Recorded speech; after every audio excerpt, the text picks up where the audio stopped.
المشاهدين الأكارم، السلام عليكم ورحمة الله تعالى وبركاته. نشرة الأخبار نوافيكم بها من الفضائية الإريترية، نستهلها كالمعتاد بأهم ما جاء فيها.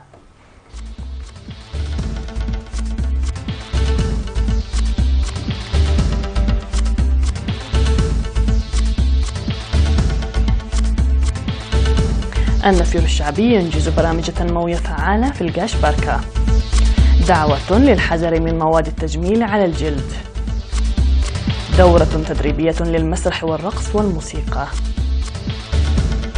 قتلى وجرحى في مواجهة بين القوات الإسرائيلية ومتظاهرين فلسطينيين. الصين وبريطانيا تتعهدان بتعزيز التعاون الاقتصادي. وزلزال قوي يضرب جاوا في إندونيسيا.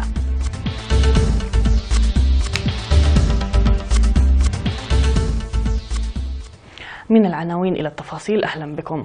أوضح في الاجتماع التقييمي الذي عقدته إدارة إقليم القاش باركا في 13 من ديسمبر الجاري بأن الأنشطة النفيرية التي انتظمت في الإقليم أنجزت برامج تنموية فعالة. وفي التقرير الذي قدمه مسؤولي الأقسام، أكدوا بأن المواطنين حققوا أعمالا كبيرة منتظمين حسب ضواحيهم، متمثلة في صيانة الطرق والجسور المسطحة، وبناء المدرجات والحواجز المائية، وصيانة مشاريع المياه، وحفظ المياه والتربة والتنمية الزراعية، وغيرها من الأنشطة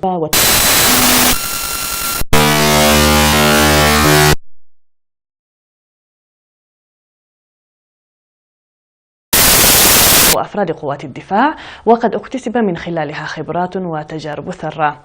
وأشارت التقارير المقدمة إلى تنفيذ برامج تنموية ناجحة متمثلة في حفر الآبار لتأكيد طلب مياه الشرب في مناطق شلالو وفانكو وجاجرو وغيرها من المناطق، وصيانة مشاريع المياه المعطلة وتشييد مشاريع أخرى، وتنظيم رحلة تفقدية إلى مديريتي كركبت وسلعة للتعرف على القصور والنواقص وحلها تدريجيا وإدخال حلول مبدئية.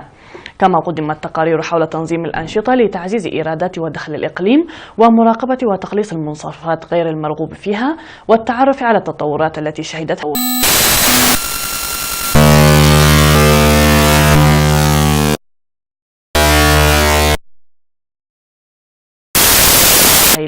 على بذل جهود لتعزيز فهم المواطنين حول الإعلانات واللوائح الصادرة عن الأراضي، وتنفيذ توزيع الأراضي الجارية بما يفيد المواطنين، مناشدا كافة الجهات للعمل الجبار من أجل إنجاح برامج التصدي.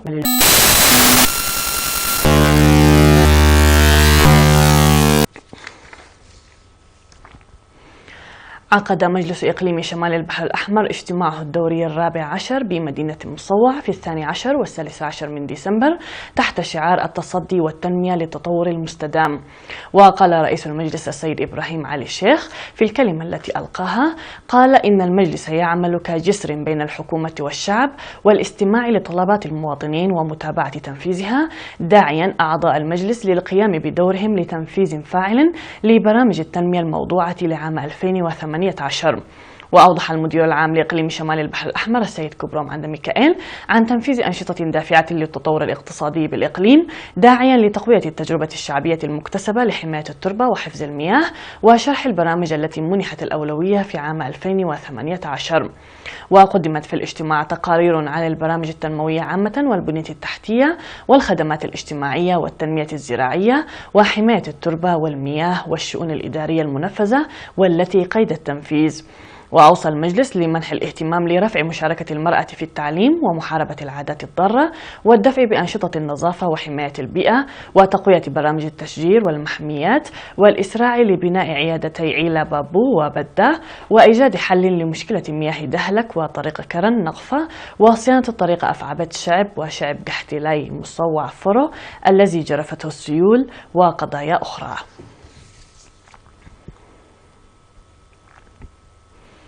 دعا أخصائي الجلد في مستشفى حليبة الدكتور هيلي سلاسي هابتن مريم لاستشارة المهنيين حول نوعية ومحتوى مواد التجميل المستخدمة.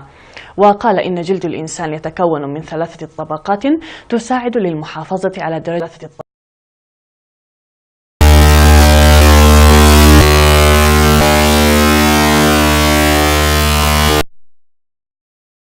الكيماويات، مما يتوجب الحذر من المواد المضرة وضمان نظافتها. وقال إن مستحضرات التجميل مثل الشامبو والكريم واللوشن قد تساعد لنعومة الجلد والتجميل وبعدها لتغيير لون الجلد، ويتوجب استخدامها بما يناسب نوعية الجلد لكونها تحدث أضرارا بالجلد. وأوضح أن المواد المستخدمة للشعر والجلد لها أضرار جانبية خطيرة، وأن المواد الكيميائية التجميلية المستخدمة في البلاد لا تكتب فيها معلومات كافية واضحة، ونتيجة لذلك فإن على المجتمع عدم استخدامها دون استشارة الخبراء المهنيين. وذكر بأن المرأة في البلاد تستخدم مواد تبييض البشرة الممنوعة طبيا والتي تحدث أضرارا خطيرة، داعيا لضمان صحة الجلد بالنظافة والعناية والغذاء المتوازن.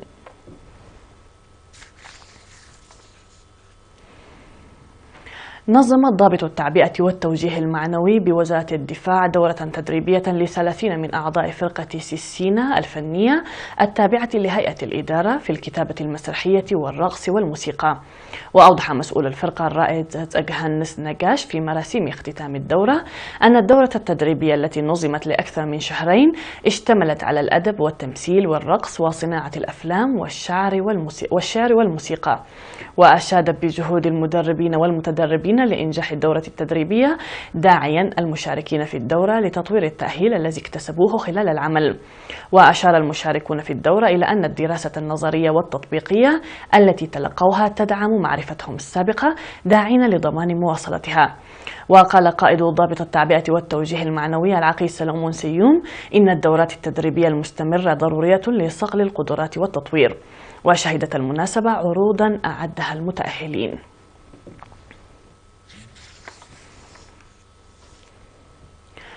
أوضح مسؤول التعليم في مديرية البريخ الأستاذ أبرهالي الرفايني أن المرأة تجاوزت مشاركتها في برنامج محو الأمية إلى المنافسة.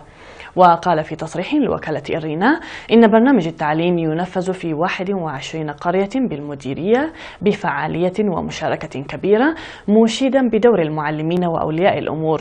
وتوجد في مديرية البريخ 25 روضة أطفال و15 مدرسة ابتدائية و5 متوسطة و4 ثانوية و8 مكتبات. مشاهدينا الكرام، نعود مع الأنباء العالمية بعد الفاصل.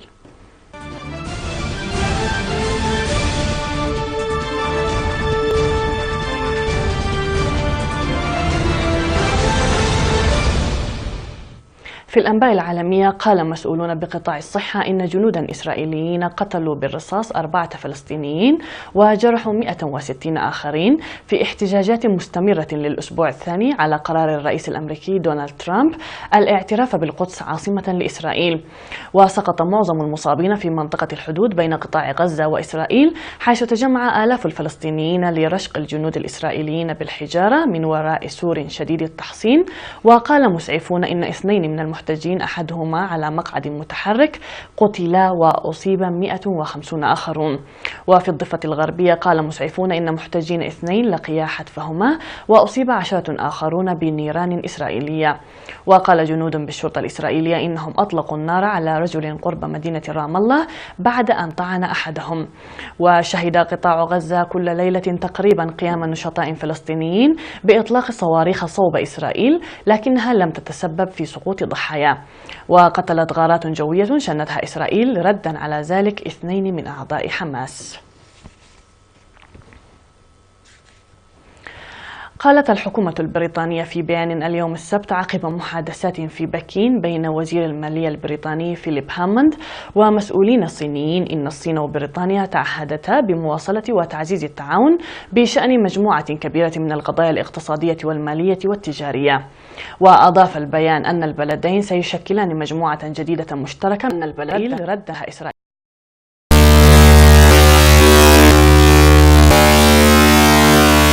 التجارية، وأكدا دعمهما لمنظمة التجارة العالمية بوصفها دعامة أساسية للنظام التجاري العالمي. وأشار البيان إلى أن البلدين اتفقا على إطلاق مجموعة عمل ودراسة للربط بين سوقي السندات في بريطانيا والصين، وذلك إلى جانب تسريع الاستعدادات النهائية ومراجعة الجدول الزمني لإطلاق برنامج للربط بين بورصتي لندن وشنغهاي.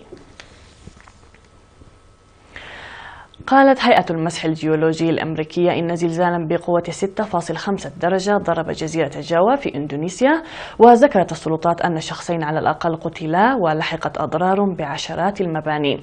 وقالت الهيئة إن مركز الزلزال كان على عمق 92 كيلومترا وعلى بعد حوالي 52 كيلومترا جنوب غرب تاسيكامالايا.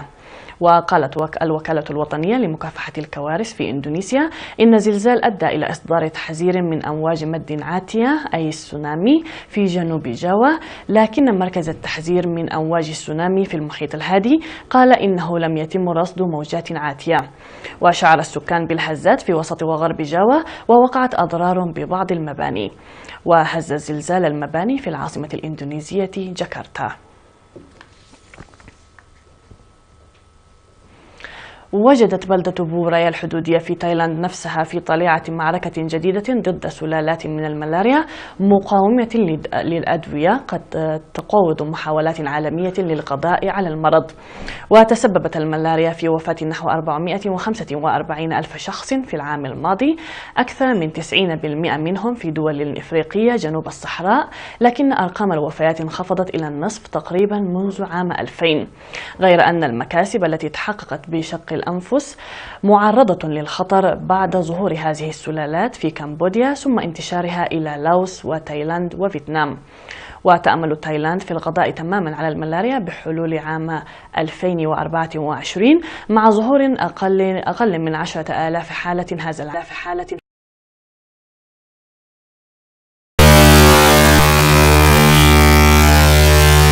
مشاهدينا الكرام، ونعود مع النبأ الرياضي الأخير، فكونوا معنا.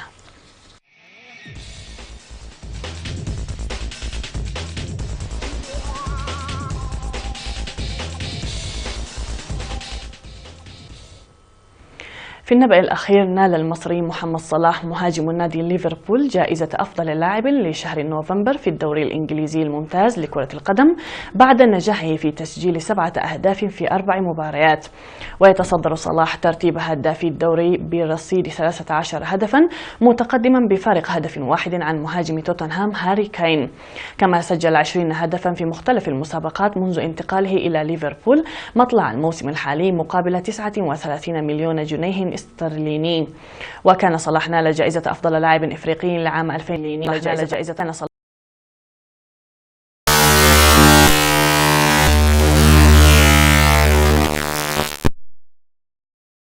وتفوق الإسباني بيب